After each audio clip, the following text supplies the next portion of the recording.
The richest man you've ever met probably didn't look rich, and the man who convinced you he was rich, he was likely broke within 5 years. Wealth and the appearance of wealth are opposites, not cousins. Opposites. One protects you, the other bleeds you dry in front of an audience that's clapping. By the end of this video, you'll recognize yourself in at least 3 of these 7 traps, and one of them is probably costing you a fortune right now, tonight, while you sleep. 5 centuries ago, a disgraced political advisor sat exiled from the city he loved, watching powerful men rise and fall around him.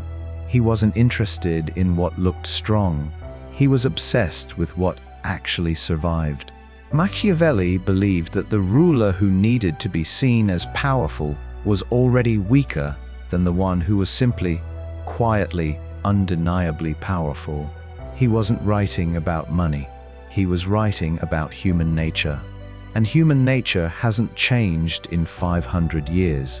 It just got a new bank account and a phone to broadcast it. You already, the feeling. You get a bonus, a raise, a good month, and within days, something in you wants someone to know. Not because you need money spent, because you need the moment witnessed. So you buy the thing, the bag, the watch, the upgrade, the trip that becomes 11 photos and 40 seconds of footage. And for about 6 hours, it works. People, this, people, something. You feel briefly like the version of yourself you've been trying to become. Then the feeling fades the way it always does, and you're left with a smaller bank account and the exact same problem you had before you bought it. The need to be seen as someone who's made it. This is what we'll call the applause trap. It disguises itself as reward. You worked hard, so you deserve it. That's the story it tells you. But the trap isn't the purchase. The trap is what the purchase is actually buying, temporary proof, delivered to an audience at full price, with 0 return. Now picture someone else. Same income, same industry. Nobody at his job would guess what his accounts actually look like, because he's never given them a reason to guess. He drives something forgettable. He wears the same 3 jackets in rotation. When people talk about their new cars at lunch, he asks questions instead of competing. 5 years pass. He owns 2 rental units and a stake in a small business he helped fund early. Nobody clapped for any of it. Nobody supposed to. Here's the number that should bother you. A person spending even $400 a month chasing visible status. The upgrades that didn't form for an audience, the things bought to be seen rather than used, is quietly erasing roughly $70,000 to $80,000 of compounded growth over a single decade. Not spent. Erased. Machiavelli's insight, translated, the ruler who constantly needs to prove his strength has already revealed his weakness to everyone watching for it. Ask yourself tonight, when you spend, are you buying an asset or are you buying an audience? Someone else you'll never meet took a job at 24 and never really left it.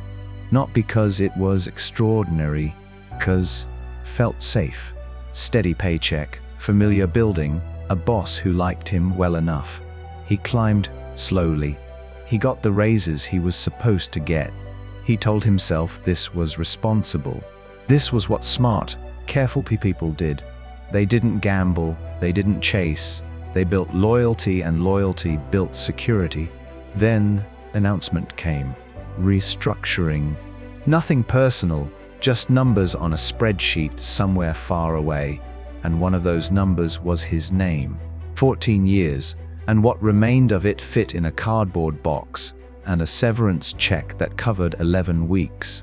And here's what you've likely been doing instead of building an exit. Mistaking comfort for safety. This is the loyalty cage, and it's brutal precisely because it never feels like a trap while you're in it. It feels like maturity. It feels like the responsible choice, right up until the day someone else's decision determines whether you eat next month. A single paycheck isn't stability. It's one point of failure wearing a suit. Machiavelli warned that a prince who depends entirely on the goodwill of another power is never secure, no matter how loyal that power seems today, because goodwill can be withdrawn the moment it's inconvenient. Your employer's goodwill is not a foundation. It's weather. Ask yourself what happens to your life if that one email arrives tomorrow. And if you don't have an honest answer, you already know which cage you're standing in. Why do the busiest people you know so often stay the poorest? Sit with that for a second, because it doesn't make intuitive sense. Effort is supposed to be rewarded. That's the whole story we were raised on. And yet the exhausted cousin working 60-hour weeks and the retired neighbor who seems to do almost nothing end up in wildly different financial positions. And it isn't because one of them tried harder. It's because effort and leverage are not the same currency, and only one of them compounds. The busy person is trading hours for dollars, one for one forever, with no scale and no ceiling, except the number of hours in a day. The other built something, a rental, a small stake in a business, an asset that keeps producing after the initial work is finished, and then stepped back and let time do what time does. One of them is rowing, the other built sail.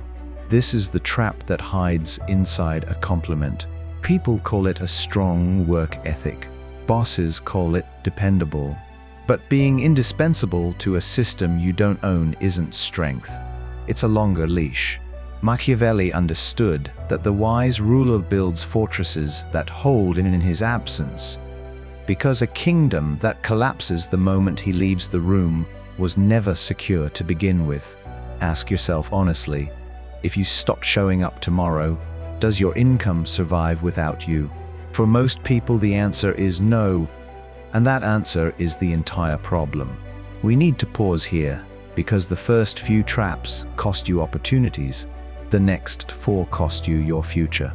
If the applause trap drains your bank account and the loyalty cage drains your leverage, what you're about to hear drains something much harder to rebuild: the years you don't get back.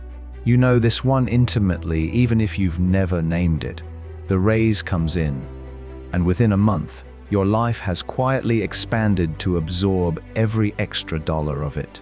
Slightly apartment, slightly nicer car payment, subscriptions that seemed reasonable individually and are, in total, insane. You're not reckless. You're not buying anything wild. You're just upgrading incrementally, permanently, in a way that never shows up as a single bad decision, only as the sum of 100 reasonable ones. This is comfort debt, and it's the quietest trap on this list because it never triggers alarm. There's no dramatic purchase to regret, just a gap between your income and your freedom that never widens, no matter how much more you earn. 10 years from now, you could be making triple your current salary and still feel exactly as stuck as you do tonight. Because the number that actually matters was never your income. It was the space between your income and your spending, and you let that space close every single time it opened. Machiavelli observed a ruler who constantly increases his household's appetite eventually serves that appetite instead of his people. The comfort you built to serve you starts giving the orders. Ask yourself, has your lifestyle grown as fast as your income has? Because if it has, you haven't gotten richer. You've gotten better at spending. Someone else, years ago, got a small windfall. Nothing dramatic, just an unexpected bonus most people would have folded into a nicer month. He didn't get anything. He didn't tell his friends. He quietly moved it into an account nobody at his job knew existed. And he kept doing that, small and unglamorous, for years. He was, by every visible measure, unremarkable. Nobody at any dinner ever assumed he was the wealthiest person at the table. That was never the point. And here's what you've likely been doing instead: performing generosity you can't actually afford. Because saying no feels like weakness and looking able feels like strength. You pick up the check to seem generous. You lend money you'll quietly need back. You say yes to the group trip you can't really justify because declining feels admitting something. Machiavelli warned rulers specifically about this, that the reputation of generosity becomes a debt that only grows because people stop being grateful for it and start expecting it. And the moment you can't keep paying into that expectation, you're resented rather than thanked. The generous prince, he wrote, eventually exhausts himself trying to maintain a reputation his own resources can no longer support. Here's a number worth sitting with. People who consistently overspend in social settings to maintain an image of ease report, years later, being no further ahead financially than people earning significantly less who simply didn't perform. The performance, what wealth? It was rent paid to other people's opinions of you. Ask yourself which one you've actually been building, your future or your reputation for being easy to be around. Why does it feel like everyone knows your business, yet almost nobody actually owes you anything? That's not a coincidence, and it's not bad luck either. It's the direct result of confusing being known with being valuable. Two things that feel identical and are not remotely the same. You've done this without noticing. The update posted the moment something good happens. The offhand comment about the new investment, the side deal, the promotion, dropped a conversation just casually enough to seem like it wasn't the point, even though it was entirely the point. Every piece of information you hand out for free is a piece of leverage you no longer control. The people who matter most in your life, the ones who could actually open a door for you one day, don't need updates. They need to trust you quietly over time in ways that were never broadcast to anyone. This is the trap of the audience versus the network, and it inverts what most people believe about influence. 1,000 people who follow your life will comment on your wins and forget you within a week.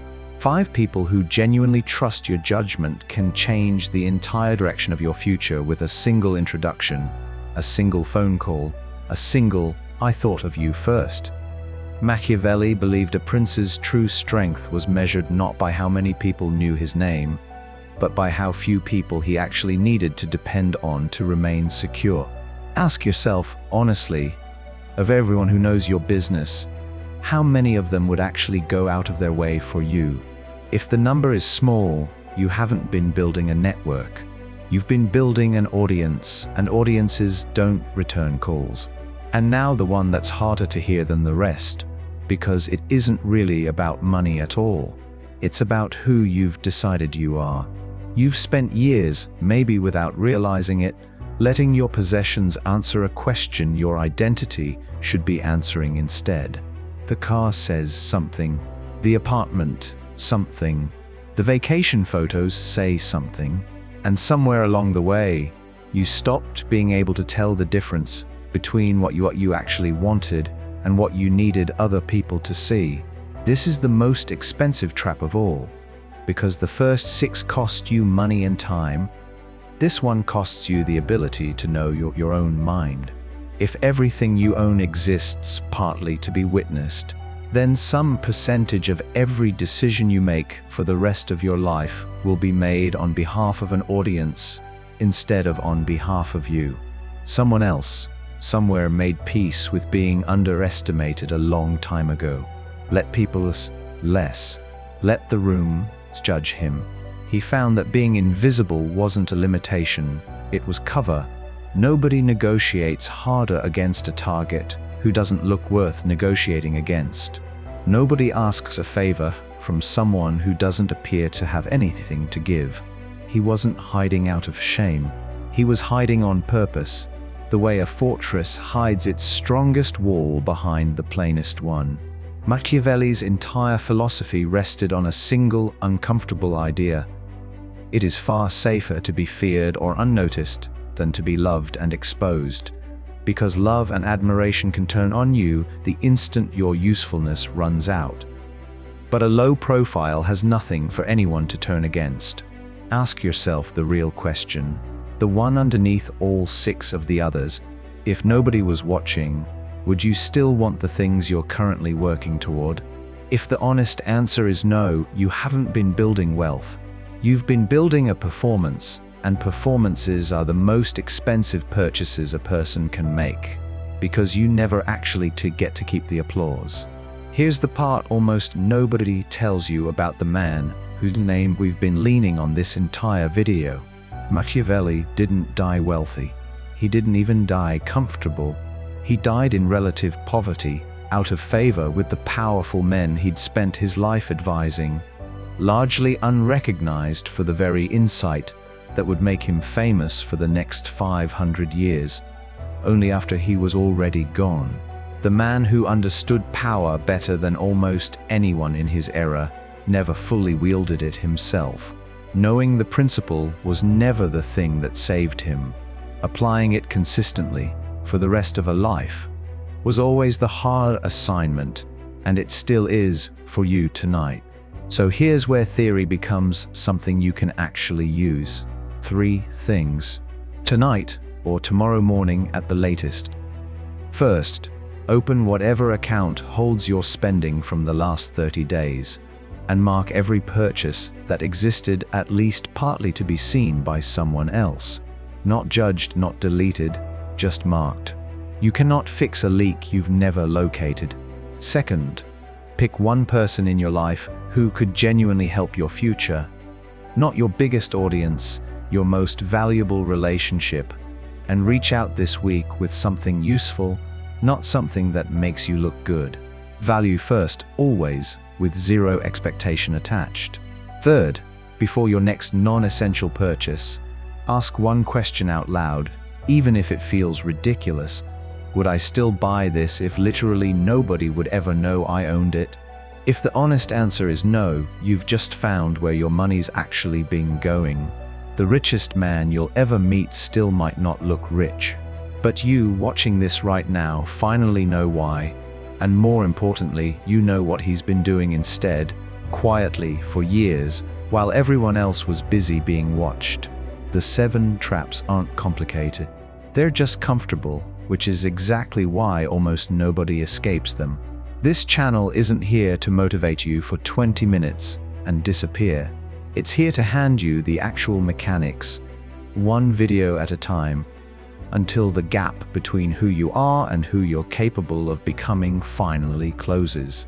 If that's the work you're here for, stay, because next time we go deeper than this.